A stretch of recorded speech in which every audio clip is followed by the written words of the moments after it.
Depuis 3 dimanches, je vous parle de l'esprit de l'Antichrist dans les églises. Et nous allons poursuivre sur ce thème ce matin. Il est possible que certains trouvent que c'est un thème exagéré, une pensée exagérée, de dire que l'esprit de l'Antichrist s'infiltre dans les églises. Mais l'apôtre Jean l'a dit au 1er siècle. Un antichrist vient, et il y a maintenant plusieurs antichrists, et Jean ajoute, ils sont sortis du milieu de nous. Donc, ces gens-là étaient dans les églises. Et pendant que notre frère faisait chanter le dernier cantique, j'ai pensé à ce texte. Ce n'est pas mon propos ce matin, ce texte-là, on le verra dans les dimanches qui suivent. Mais je voudrais simplement lire avec vous, et on va aller vers le texte tout à l'heure, qui servira de base à la prédication, mais dans l'Apocalypse, au chapitre 2, verset 18, au cas où certains, pas ici, mais sur le net, penseraient qu'on va trop loin en parlant de l'esprit de l'Antichrist dans les églises. Voilà ce que Jésus a dit à l'église de Thyatire. Vous allez voir, c'est effrayant. C'est effrayant. Apocalypse 2, 18. Écris à l'ange de l'église de Thyatire.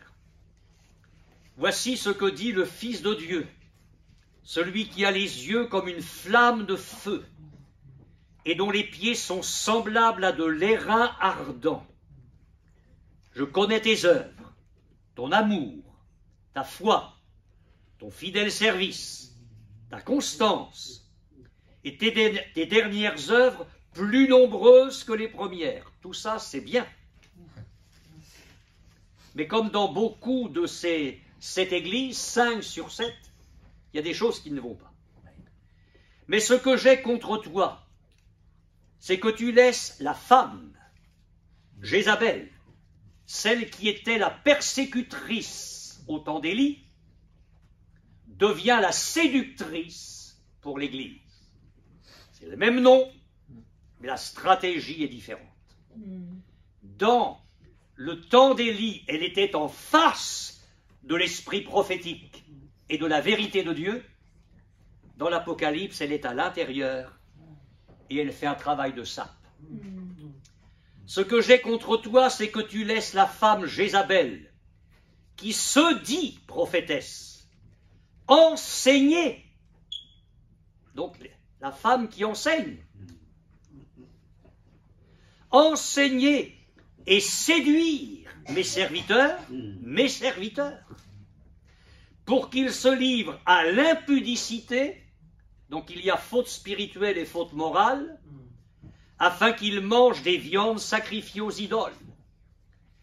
Je lui ai donné du temps afin qu'elle se repentît, et elle ne veut pas se repentir de son impudicité.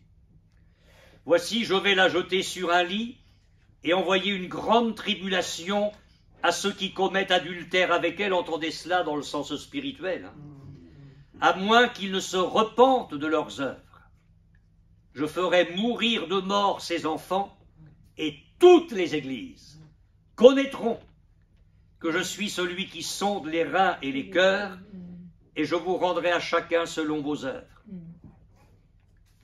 Et notez bien le verset 26, et c'est pour ça que je vous dis c'est effrayant. À vous, à tous les autres de Thyatire qui ne reçoivent pas cette doctrine et qui n'ont pas connu les profondeurs de Satan, comme il les appelle. Mais on se demande si c'est possible. Et qui n'ont pas connu les profondeurs de Satan, comme il les appelle, je vous dis, je ne mets pas sur vous d'autres fardeaux. Non, ce n'est pas exagéré que des pasteurs, que des voix prophétiques s'élèvent et disent « Attention, nous vivons dans un temps dangereux. Nous vivons dans un temps de confusion, nous vivons dans un temps de séduction. Il faut que l'Église de Jésus-Christ se tienne en état d'alerte. Parce que Christ vient, mais un antichrist vient. Et son esprit est à l'œuvre dans le monde, mais il est à l'œuvre aussi au sein des communautés qui se disent chrétiennes. Alors j'aimerais que nous revenions ce matin au chapitre 3 de la Genèse. Chapitre 3 de la Genèse, et ce sera le texte de base pour mon message ce matin. Chapitre 3, verset 1er. Voyez-vous, on dit dans l'Apocalypse, dans la Genèse, comme ça on aura fait le tour.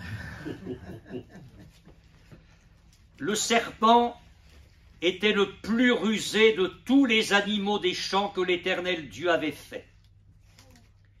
Il dit à la femme, Dieu a-t-il réellement dit, vous ne mangerez pas de tous les arbres du jardin? Une dame disait un jour à un pasteur, vous croyez vraiment que le serpent a parlé? Et il a dit à la femme, le pasteur a répondu, vous ne croyez pas qu'il parle encore? La femme répondit au serpent, nous mangeons du fruit des arbres du jardin, mais quant au fruit de l'arbre qui est au milieu du jardin, Dieu a dit, vous n'en mangerez point et vous n'y toucherez point, de peur que vous ne mouriez. Alors le serpent dit à la femme, vous ne mourrez pas, mais Dieu sait que le jour où vous en mangerez, vos yeux s'ouvriront et que vous serez comme des dieux, connaissant le bien et le mal. Vous connaissez la suite, la triste suite, qui a coûté la venue de Christ. Parce que dans le jardin d'Éden, il y avait l'esprit de Christ. Dieu a dit au serpent, la postérité de la femme, et je sais par l'enseignement apostolique, l'enseignement de Paul, que la postérité de la femme c'est Christ, la postérité de la femme t'écrasera la tête. Donc il y a dans le jardin d'Éden déjà la réplique à la chute, il y a l'esprit de Christ, la croix est là, dans le jardin d'Éden. Alors je ne reviendrai pas ce matin sur, parce qu'on a parlé déjà de ce texte de Genèse 3, je ne reviendrai pas sur la tactique diabolique et sur la malignité du serpent. Il faut revenir au message que j'ai donné précédemment. Mais je viens de vous dire que l'esprit de Christ était dans le jardin d'Éden, et maintenant j'aimerais vous dire que l'esprit de l'antichrist était déjà dans le jardin d'Éden. Il faut que nous soyons conscients, mes frères et sœurs, que l'esprit de l'antichrist a existé dans le monde depuis le jour où Satan a déclaré la guerre à Dieu. C'est aussi simple que cela. Nous savons que le diable, avant d'être diable, était Lucifer, porteur de lumière, l'archange magnifique dans les lieux célestes. Et puis, s'est passé quelque chose chez cet être céleste. Il a voulu se faire l'égal de Dieu. Et il a donc été précipité. Et nous avons deux textes dans la parole de Dieu qui nous éclairent là-dessus. Tout d'abord, ne cherchez pas, je vais vous lire les textes, mais dans le livre du prophète Ésaïe, au chapitre 14, les versets 12 à 14, voici ce qu'il est écrit à propos de Satan, Lucifer. « Te voilà tombé du ciel, astre brillant, fils de l'aurore. Tu es abattu à terre, toi le vainqueur des nations. Tu disais en ton cœur, je monterai au ciel, j'élèverai mon trône au-dessus des étoiles de Dieu, je m'assiérai sur la montagne de l'assemblée, à l'extrémité du septentrion, je monterai sur le sommet des nues, je serai semblable au Très-Haut. » Rien que ça. Et un texte peut-être encore plus significatif, dans le livre du prophète Ézéchiel, au chapitre 28, verset 2. Et là, le prophète va sur deux pôles. Il s'adresse d'une part au prince de Tyr, ça c'est exact, c'est réel, le prophète s'est adressé au prince de Tyr, mais il y a des choses que le prophète dit qui ne peuvent pas s'appliquer au prince de Tyr, mais qui s'appliquent à Satan. Ézéchiel 28, 2. Fils de l'homme, dis au prince de Tyr, ainsi parle le Seigneur l'Éternel, ton cœur s'est élevé, et tu as dit, je suis Dieu. Tu as dit, je suis Dieu. Je suis assis sur le siège de Dieu au sein des mers. Toi, tu es homme et non Dieu, et tu prends ta volonté pour la volonté de Dieu. L'esprit qui a animé Lucifer et qui a fait de lui le diable, c'est l'esprit qui consiste à dire « Dieu, non, c'est moi qui serai Dieu. Je vais prendre la place de Dieu. Ce n'est plus Dieu qui sera sur le trône. Moi, j'ambitionne le trône. Et c'est moi qui vais m'asseoir sur le trône à la place de Dieu. » Ça, c'est l'esprit de l'Antichrist.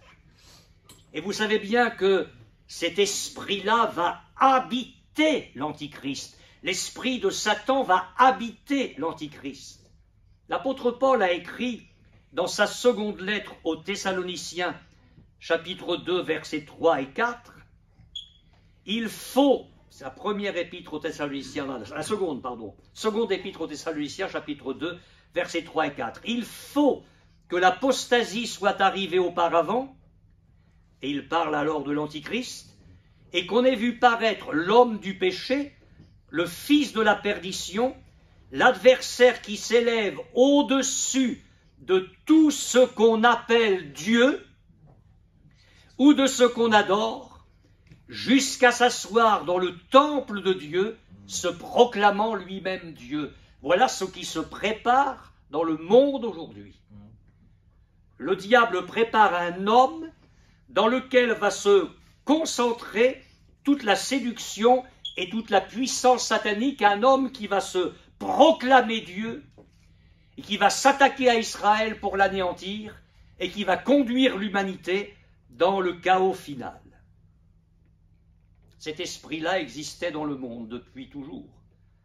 Les empereurs romains, par exemple, se proclamaient Dieu. Nebuchadnezzar a fait construire une immense statue et il fallait que tout le monde se prosterne avec beaucoup de musique. Oh, il y en avait de la musique. Et le Saint-Esprit n'hésite pas à citer tous les instruments. Et au son de cette musique-là, les gens adoraient la statue. Plus tard, au temps de Daniel encore, nous le savons, il a été promulgué suite à un conseil des ministres, une loi selon laquelle pendant 30 jours, il ne fallait pas prier à un autre Dieu que le roi. Mais ça, c'est l'homme-dieu. À partir du moment où on s'adresse à un homme pour le prier, on est dans l'esprit de l'Antichrist. Et puis il y a eu les empereurs grecs, il y a eu Louis XIV, il y a eu Napoléon, il y a eu Hitler. Tous ces gens-là ont véhiculé l'esprit de l'Antichrist, régné sur le monde.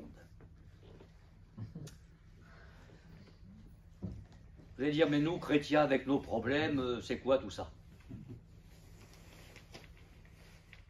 Mes frères et sœurs, vous allez me suivre de près, là. Quel est le cœur de la tentation dans le jardin d'Éden? Le serpent arrive.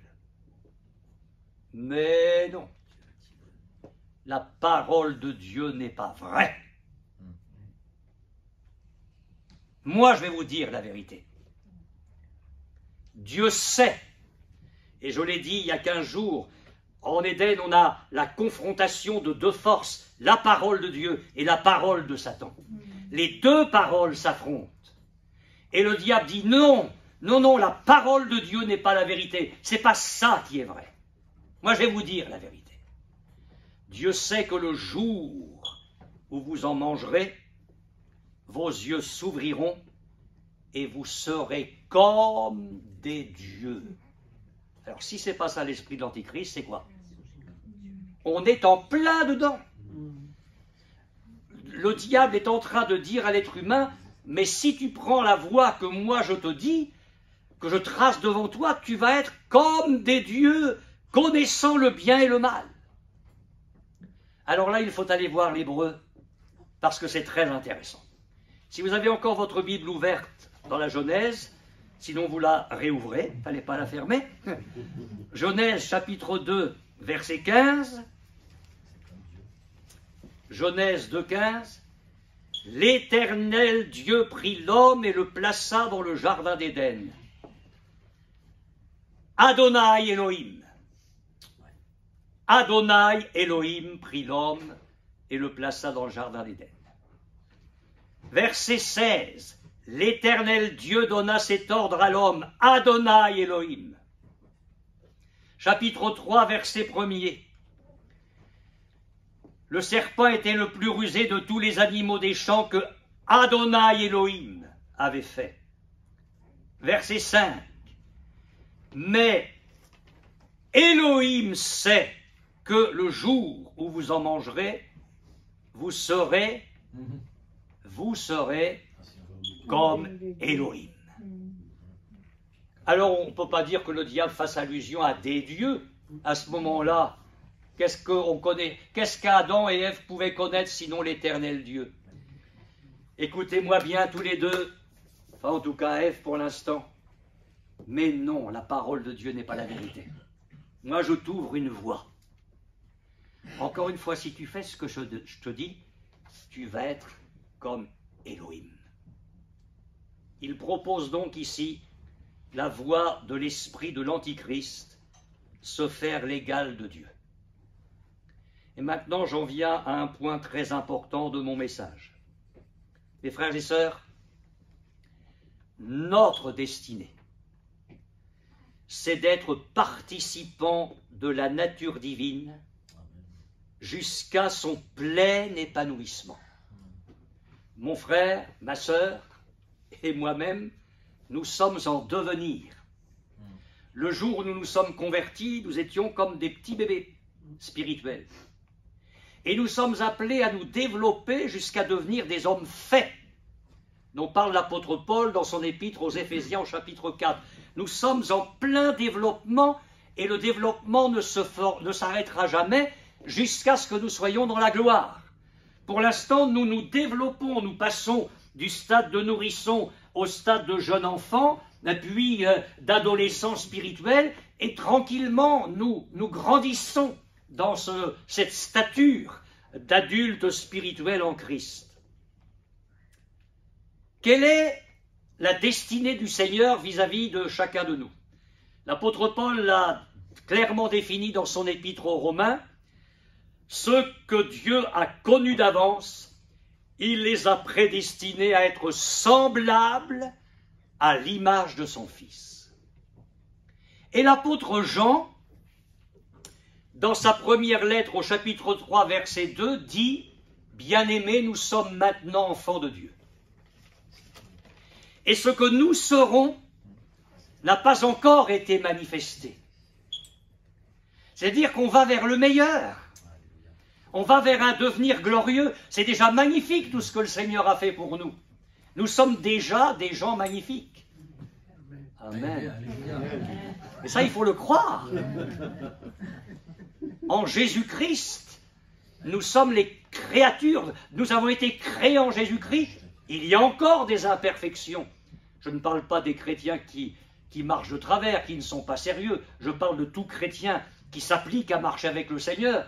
Oui, en Christ, nous sommes déjà des gens magnifiques. Amen. Et Dieu nous aime comme la prunelle de son œil. Amen. Cela dit, nous sommes en devenir. Et le meilleur est devant nous. Il y a des gens qui disent « Ah, le jour de mon baptême, ça a été le plus beau jour de ma vie. » Ben, je vous plains. Hein. Et alors après, c'était quoi? Le plus beau jour de ma vie, vous savez ce que c'est? Mais c'est aujourd'hui. Et demain, ce sera le plus beau jour de ma vie. Si on vit une vie normale, près de la parole de Dieu, près de Jésus, dans la communication du Saint-Esprit, chaque jour devient le jour le plus merveilleux parce que je grandis au fur et à mesure vers la ressemblance de Christ. Alors Jean dit, ce que nous serons n'a pas encore été manifesté. Mais lorsqu'il paraîtra, alors là, mes amis, ce sera le plan culminant.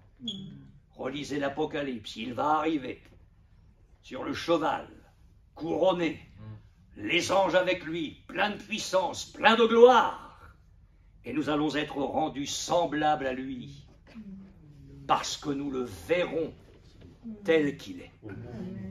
C'est-à-dire qu'à ce moment-là, l'image qui a été perdue en Éden à cause du péché va être pleinement restaurée. Mais je voudrais dire ceci, c'est que l'être humain n'avait pas pour destinée d'être Dieu. Il n'avait pas pour destinée d'être l'égal de Dieu, ça jamais. Et nous ne serons jamais l'égal de Dieu.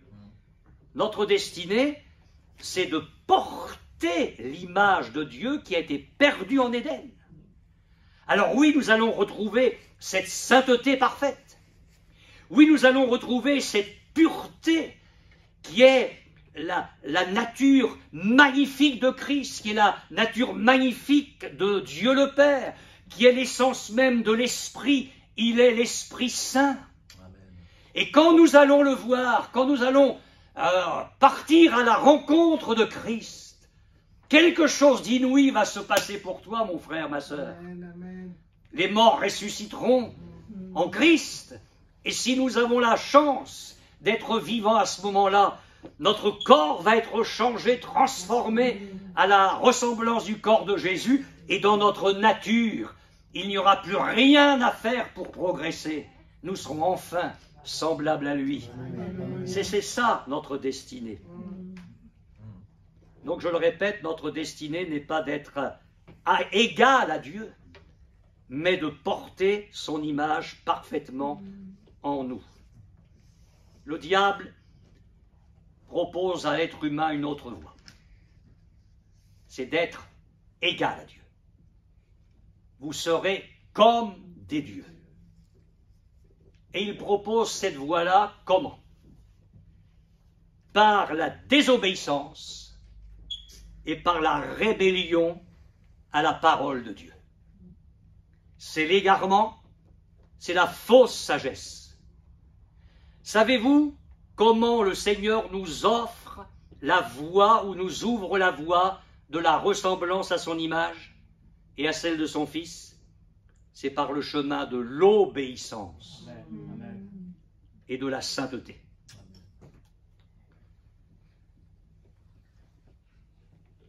Alors l'esprit de l'Antichrist dans les églises. Je pense que, pour nuancer mon message et ne pas aller trop loin, je pense qu'on va aller dans une plus petite échelle dans les églises. C'est pas si net que ça. Je pense que le diable va pas arriver dans les églises en disant « Allez, attention, voilà, désobéissez, vous allez être comme Dieu. » Non, non, non, il est plus subtil que ça. Mais il insuffle un courant qui va être extrêmement dangereux. Vous croyez qu'à Thyatire, Jézabel a réussi à imposer son courant de séduction comme ça du jour au lendemain? J'arrive, Jézabel, attention. Non, non, non, ça s'est fait tranquillement. Le diable pousse ses pions tranquillement. Et c'est pourquoi je dis que sans qu'il y ait pleinement l'esprit de l'Antéchrist dans certaines communautés, il y a un courant qui va amener des déclins effroyables. Il y a dans le monde, chez l'être humain, une tendance, j'allais dire instinctive, presque un réflexe, c'est de faire rapidement d'un de ses semblables un Dieu. Ça existe dans le monde. Par exemple, quand l'apôtre Paul se trouve à Lystre, il est là un auditoire, on fait de l'évangélisation, et dans l'auditoire, il y a un boiteux de naissance, un homme qui n'a jamais marché. Paul, déjà rien que ce nom-là, c'est quelque chose de formidable. Paul prêche l'évangile, et il y met tout son cœur. On sait avec quelle fougue l'apôtre a dû prêcher la parole de Dieu, rempli du Saint-Esprit, et pendant qu'il prêche, il arrête ses regards sur un homme, sur le boiteux, parce que à partir du moment où il y a la foi, c'est presque physique. Il y a quelque chose qui pétillait dans les yeux de cet homme. Paul a vu que cet homme avait la foi pour être guéri. On est là devant l'impossible. Cet homme n'a jamais marché. On est là devant l'impossible humain. Mais quand Dieu se trouve devant l'impossible humain, il révèle le possible divin. Amen. Alors Paul s'adresse à cet homme, il arrête son message, il fixe cet homme et lui dit « Lève-toi droit sur tes pieds ». Alors après, moi je ne peux pas vous expliquer. La puissance de Dieu, instantanément, pénètre tout le corps de cet homme qui n'a jamais marché. Et d'un bond, il se lève, entièrement guéri. Vivement que Dieu fasse ça ici. Amen. Je crois dans cet évangile. Amen. Alors maintenant, qu'est-ce qui se passe dans la foule? Ce qui se passe facilement dans le monde. Les hommes disent, oh, les dieux, sous une forme humaine, sont descendus vers nous. Alors ils ont appelé Barnabas Jupiter. Un nom qui nous dit quelque chose, ça aussi. Ben ouais, mais ça se prépare, tout ça. Et Paul Mercure, parce qu'il annonçait la parole de Dieu. Et comme le diable sait orchestrer les choses, il y avait là le prêtre de Jupiter, dont le temple était à l'entrée de la ville. Donc le gars, il s'en va, il va chercher des taureaux avec des bandelettes, et il revient, et on s'apprête à offrir des sacrifices à Paul et à Barnabas. Parce qu'on les prend pour des dieux. Et là, Paul se jette au milieu de la foule avec Barnabas, ils déchirent leurs vêtements. Et ils disent, mais ô homme, pourquoi agissez-vous de la sorte? Nous aussi, nous sommes des hommes de la même nature que vous. Et vous annonçant une bonne nouvelle, l'évangile, nous vous exhortons à renoncer à toutes ces choses vaines et à vous tourner vers le Dieu vivant qui a fait les cieux, la terre, la mer et tout ce qui s'y trouve. Paul s'en va pour être jugé devant César. La traversée de la Méditerranée ne se fait pas très bien. Hein. Un bon naufrage, le bateau se brise, on finit sur l'île de Malte en s'accrochant à des débris du bateau. Et puis là, les barbares, c'est ce que la Bible dit, elle les appelle comme ça, les barbares font un bon accueil aux naufragés, dont fait partie l'apôtre Paul. Il pleut, il fait froid, les vagues sont énormes, ils finissent par briser le bateau, et là, les barbares allument un feu, et tout le monde est là, se rassemblant, se réchauffant, en disant, on revient de loin. 276 personnes quand même. Hein. Et à un moment donné, l'apôtre Paul dit pas, moi je suis apôtre, je ne mets pas la main à la tâche. Moi, je suis là pour prêcher. C'est humiliant, ramasser un tas de broussailles, ça c'est pour les chrétiens, c'est pas... Il ramasse un tas de broussailles, tout apôtre qu'il est, et il l'approche du feu. Oui, mais le serpent, il n'aime pas le feu. Le serpent, il n'aime pas le feu. Alors une vipère en sort et s'attache à la main de Paul. Il a mis le peu de bois dans le feu, et puis il secoue la vipère qui tombe dans le feu. Et là, les barbares se disent, oh là, il a été sauvé du naufrage, mais la justice, alors c'est une divinité chez eux, la justice ne veut pas le laisser vivre, puisque le serpent vient de le mordre.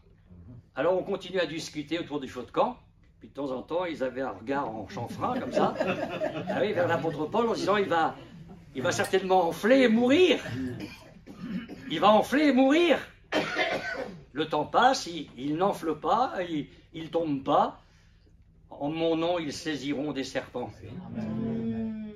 Là, c'était quelques années plus tard, c'est toujours le même Jésus, c'est toujours le même évangile. C'est pas la peine de le changer, hein. L'évangile reste toujours puissant, c'est le même évangile jusqu'à ce que Jésus revienne. C'est pas la peine d'en inventer un autre ni de le moderniser. Il garde toute sa fraîcheur. Alors là, les barbares changent d'avis. Ah, ils se disent, mais non, mais c'est pas possible, ça. Il échappe du naufrage. Il y a un serpent qui le mord et il ne mord pas. C'est un dieu. Et ils ont dit, c'est un dieu. Ça, c'est le réflexe naturel chez l'être humain. Et vous pensez bien que l'esprit de l'antichrist dans le monde va trouver un terrain tout préparé. Hein. Le diable est en train de préparer les mentalités à l'échelle internationale pour que quand il va faire surgir son homme, le monde va l'adorer. Bon, ça c'est le monde. Et l'Église dit on comprend. Mais l'Église. Alors avant de parler de l'Église, on va parler du monde religieux. On est à Jérusalem. 3 heures de l'après-midi. Jésus est déjà remonté au ciel depuis quelques jours. Et Pierre et Jean montent au temple à l'heure de la prière. Il y a là encore un boiteux qu'on porte tous les jours, un homme de plus de 40 ans qui n'a jamais marché. Fait la mendicité. Pierre et Jean le voient. Et à un moment donné, Pierre dit, écoute, regarde-nous. Alors, le boiteux fixe les yeux sur les apôtres et se dit, bon, là, je vais recevoir une pièce ou un billet, enfin, je sais pas. C'est Jacques Valise. Et quelle déception chez le boiteux d'entendre Pierre dire, je n'ai ni argent ni or. Mais ce que j'ai, je te le donne. L'Église n'a pas besoin de capitaux, de cathédrales, d'orgues, de vitraux. C'est pas ça l'Église.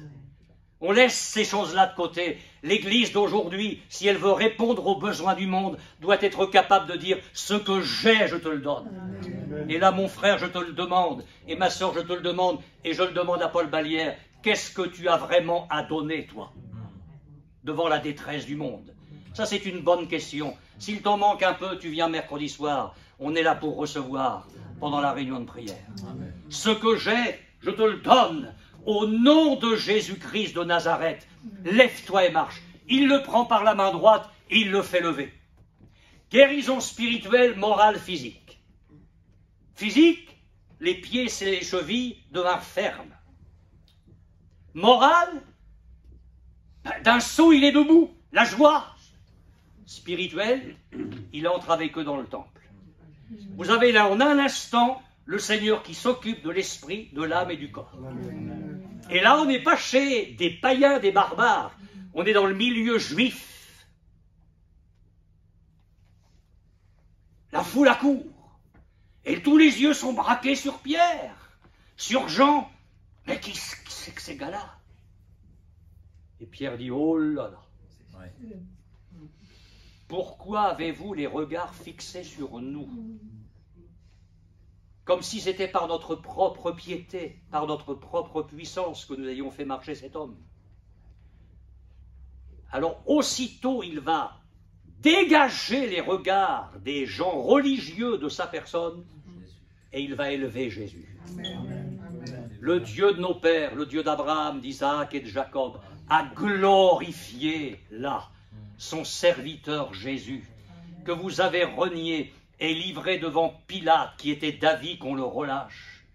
Vous avez renié le saint et le juste, et vous avez fait mourir le prince de la vie. Mais Dieu l'a ressuscité des morts. Amen. Et c'est par la foi en son nom que son nom a raffermi celui que vous voyez et connaissez. L'apôtre Paul a écrit dans sa seconde lettre aux Corinthiens, au chapitre 3, verset 5, « Ce n'est pas à dire que nous soyons par nous-mêmes capables de concevoir quelque chose comme venant de nous-mêmes. Notre capacité, au contraire, vient de Dieu. » Je ne vous apprendrai rien en vous disant que les sectes sont empreints de l'esprit de l'Antichrist. À la tête des sectes, on trouve des hommes qui sont parfois de véritables dieux. Et regardez la religion officielle, avec l'instauration dans les premiers siècles de la papauté, le pape qui se prétend vicaire du Christ. le lieutenant de Jésus-Christ, celui qui tient lieu de Jésus, alors que l'Épître aux Hébreux nous dit clairement que le sacerdoce de Christ n'est pas transmissible. Il possède un sacerdoce qui n'est pas transmissible. On est allé jusqu'à l'infaillibilité papale. L'homme remplace Christ, un esprit qui souffle et qui égare des multitudes. Alors je vais venir maintenant à nos églises, sans aller jusque-là, mais quand même. Je dirais qu'il faut repousser, mes frères et sœurs, et combattre cet esprit-là. Lorsque l'on sait, comme je l'ai dit il y a quelques minutes, la promptitude du monde à faire d'un homme un Dieu. Le Seigneur Jésus nous a dit clairement dans l'Évangile que ce qui était élevé parmi les hommes est une abomination devant Dieu. Il faut combattre cet esprit-là lorsqu'il veut s'infiltrer dans l'Église de Jésus-Christ. Ça commence petit, mais ça ira plus loin. On est aujourd'hui dans le showbiz évangélique, le vedettariat. Et qu'est-ce que c'est que ces vedettes du chant que l'on applaudit, qui ont un véritable système commercial? Où est Christ là-dedans? Ça commence comme ça. Mais le diable poussera ses pions et ça ira plus loin. Je vais vous dire une chose. Nous voulons être des pentecôtistes. Eh bien, mes frères et sœurs, tout pentecôtiste que nous sommes en croyant, et je le crois avec vous, que le signe du baptême de l'Esprit, c'est le parler en langue, je dis que ce n'est pas que ça. Non. Et que le travail du Saint-Esprit n'est pas seulement de nous amener à parler en langue, mais de glorifier Jésus. Ouais.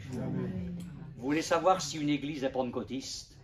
Eh bien, regardez, les hommes sont poussés de côté. Je ne dis pas que Dieu les rejette, hein, mais Dieu les met à leur place, c'est tout.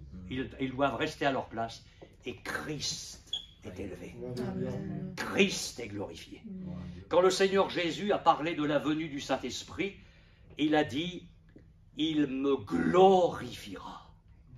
Il me glorifiera. Il prendra de ce qui est à moi et il vous l'annoncera. » Je voudrais vous rappeler les paroles d'Ésaïe 48, verset 11. Dieu dit, « Je ne donnerai pas ma gloire à un autre. » Ésaïe 42, verset 8, « Je suis l'Éternel, c'est là mon nom, et je ne donnerai pas ma gloire à un autre, ni mon honneur aux idoles. » Et quand vous lisez les versets qui précèdent, c'est impressionnant.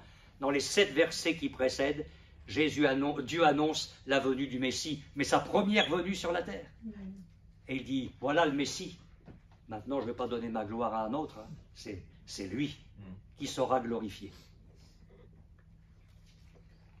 Quand les chrétiens sont arrivés, j'assume les termes que je vais employer, à idolâtrer un homme, un ministère, nous ne sommes pas loin d'un esprit extrêmement dangereux.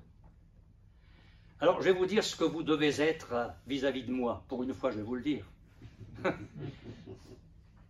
La parole de Dieu demande aux chrétiens d'avoir de la déférence.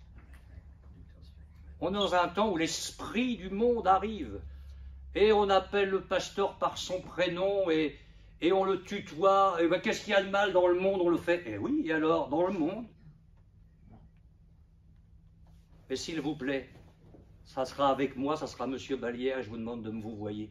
Amen. Non pas parce que je suis un homme exceptionnel, mais je crois qu'il faut garder qu'il y a un garde-fou.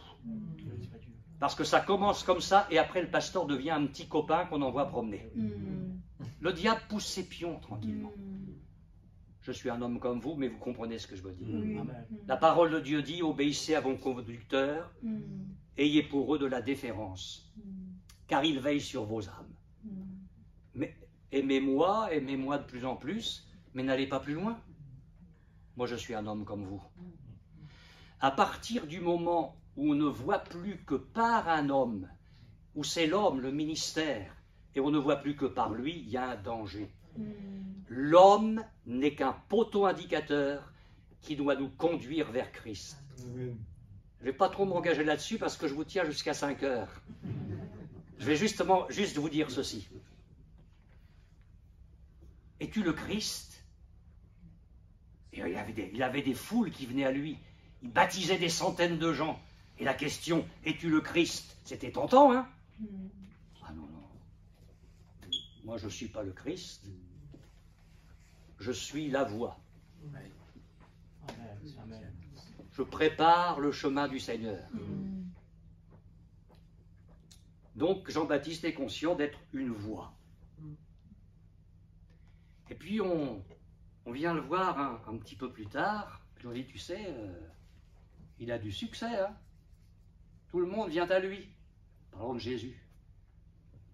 Je dis, mais moi, je suis là et j'entends la voix de l'époux et je me réjouis d'entendre la voix de l'époux. Jean-Baptiste était en train de perdre son auditoire au profit de Jésus. Alors, essayez bien de me faire comprendre, parce qu'après on va dire, Balière, il a dit ça. Alors, essayez de bien me faire comprendre. Je vais essayer de bien me faire comprendre. Un vrai pasteur, un homme de Dieu, il perd son auditoire. C'est-à-dire qu'à un moment donné, les gens qui aiment le Seigneur, qui vivent près du Seigneur, aiment leur pasteur. Ils apprécient sa prédication s'il prêche la parole de Dieu, mais ça s'arrête là. Si le pasteur a fait son vrai travail, il ne va pas dire « venez à moi », il va dire « allez à lui ». Et il l'aura tellement dit qu'à un moment donné, les gens diront « bah oui, il n'y a plus que Jésus dans ma vie ». Et si vous en êtes là un jour, je dirai « Amen ». Si je vous ai perdu, je dirai « Amen ». Si toute l'Église ici n'a plus qu'une seule vision, c'est Christ et d'être attaché à Christ, je dis « Amen ». Mais qu'est-ce que c'est que ça quand on fait des centaines de kilomètres pour aller voir une tête d'affiche? Je ne dis pas qu'un homme de Dieu ne peut pas nous faire du bien. Attention, ne faites pas dire ce que je ne dis pas. Hein. Mais je dis qu'il s'installe dans des églises parfois un climat malsain, où l'homme prend la place de Jésus. Et nous devons veiller à cela. C'est pourquoi, mes frères et sœurs, dans un véritable réveil, je ne parle pas d'un courant d'évangélisation, on parle d'un vrai réveil qui peut secouer une région, qui parfois peut secouer un pays. Dans un véritable réveil, aucun homme n'en est à l'origine. Vous relirez les récits de réveil et vous verrez qu'aucun homme, aucun nom n'est à l'honneur. C'est l'œuvre du Saint-Esprit qui élève et qui glorifie Jésus. Je dis qu'il y a un danger quand, dans les églises, on commence à faire du vedettariat, que ce soit pour la musique, le chant ou même la prédication. Je crois que, et je vais m'arrêter ici pour ce matin, l'esprit de l'antichrist, combat Christ pour établir un système anti-chrétien où Christ n'aura plus aucune place et dans lequel l'homme, le super-homme de la fin des temps, prendra cette place. Et l'Esprit de Dieu, l'Esprit de Christ, lui, a comme travail, ministère, de pousser l'homme. Il le pousse de côté. Alors quand ce sont des chrétiens ou des hommes de Dieu, il les met juste à leur place pour que Christ soit glorifié. Il y a un verset que j'ai lu récemment dans le livre d'Ésaïe qui m'interpelle fortement. Le jour de l'Éternel des armées vient contre tout cœur hautain et orgueilleux et contre tout ce qui s'élève afin qu'il soit abaissé. Je vous prophétise ce matin, vous savez que je ne parle pas souvent comme cela, mais quand je le fais, je sais ce que je dis, je vous prophétise que le jour de l'Éternel vient. parce qu'il va se passer des choses à la gloire de Dieu, où Dieu va s'élever contre tout esprit hautain. Et il va glorifier Jésus. Amen. Dieu va rassembler un peuple qui va sortir des dénominations, de tous les systèmes humains dans lesquels l'homme a pris la place de Dieu. Et on a pris la place de Dieu par de l'organisation, par une soif de pouvoir, où certains sont arrivés à la tête comme des chefs, comme des dominateurs sur leurs frères. Et des mouvements entiers ont souffert de ça. Et l'heure vient où Dieu va balayer tout ça. Et il va dire, mais l'évangile, c'est pas ça. L'église, c'est l'endroit où mon fils doit être glorifié. Et tous les regards doivent être dirigés vers mon fils. Vous vous souvenez du cantique de Marie? Jésus n'est pas encore né, hein? Elle revient de 3 mois chez Élisabeth, enceinte de Jean-Baptiste. Ah, les 3 mois de ces 2 femmes enceintes, ça a dû être quelque chose. Je ne pense pas qu'elles aient parlé des couches et de l'allaitement. Ah, ça a dû être quelque chose. L'une allait mettre au monde le prophète qui allait préparer la voie du Seigneur, et l'autre était enceinte du Messie. Et alors que Jésus n'est pas encore né, Marie chante un cantique. Je vous en laisse un extrait, Luc 2, 51 à 53. Elle va mettre au monde le dominateur futur de toute l'humanité. Au-delà de la croix, il y a le règne. Matthieu 5, 6, 7, c'est la charte du royaume à venir. C'est la charte du royaume. Et ça commence comment? Quand vous priez, dites, notre Père qui es aux cieux, que ton nom soit sanctifié, que ton règne vienne. Que ton règne vienne. Alors Marie chante ceci. Le Tout-Puissant a dispersé ceux qui avaient dans le cœur des pensées orgueilleuses. Il a renversé les puissants de leur trône. Il a renvoyé les riches avides. Et vous savez pourquoi elle a chanté ça? Parce qu'elle allait mettre au monde non seulement l'homme qui allait mourir sur la croix, l'homme, Dieu fait homme, mourant sur la croix, mais l'homme qui allait ressusciter, l'homme qui allait être glorifié, le Fils de Dieu qui allait revenir pour établir son règne. Et quand Dieu dit « c'est moi qui règne », il pousse les puissants de leur trône. Que Dieu nous donne tout son secours et toute sa grâce. Nous travaillerons ici, et ce ne sera pas facile. Mais nous veillerons chacun pour notre part, les uns avec les autres, vous dans les rapports avec moi, moi dans mes rapports avec vous. Nous travaillerons d'une façon extrêmement serrée à ce que ce soit Christ qui soit glorifié. Qu'il le soit dans nos chants, qu'il le soit dans nos louanges, dans nos dons spirituels, dans la prédication, dans nos rapports fraternels, dans notre témoignage. Je vais vous laisser un seul verset pour finir. C'est dans l'Épître aux Éphésiens. C'est magnifique. Écoutez ça.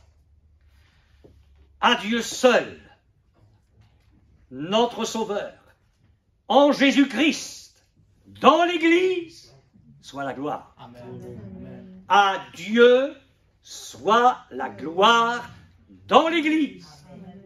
Oui, mais Paul a écrit ça au 1er siècle. Attendez. Dans toutes les générations.